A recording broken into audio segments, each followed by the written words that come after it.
તો મહીસાગરથી મહત્વપૂર્ણ સમાચાર સામે આવી રહ્યા છે, જ્યાં મહીસાગર જિલ્લામાં એમજીવીસીએલનો સપાટો.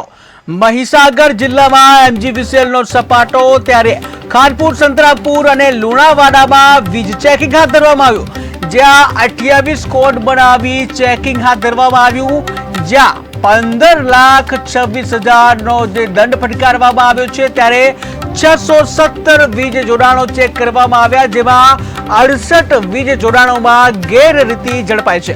તો મહત્વપૂર્ણ સમાચાર સામે આવી રહ્યા છે મહીસાગરથી, કે જ્યાં મહીસાગર જિલ્લામાં એમજીવીસીએલનો સપાટો જોવા મળ્યો. એમજીવીસીએલ દ્વારા વીજ ચેકિંગ હાથ ધરવામાં આવ્યું, ત્યારે મહીસાગરના ખાનપુર, સંતરામપુર અને લુણાવાડામાં વીજ ચેકિંગ હાથ ધરવામાં આવ્યું. ત્યારે 28 કોડ બનાવી ચેકિંગ હાથ ધરવામાં આવ્યું, જ્યાં 15,26,000નો દંડ ફટકારવામાં આવ્યો છે. ત્યારે 617 વીજ જોડાણો છે તેઓને ચેકિંગ કરવામાં આવ્યા, જ્યાં 68 વીજ જોડાણોમાં ગેરરીતિ ઝડપાઈ.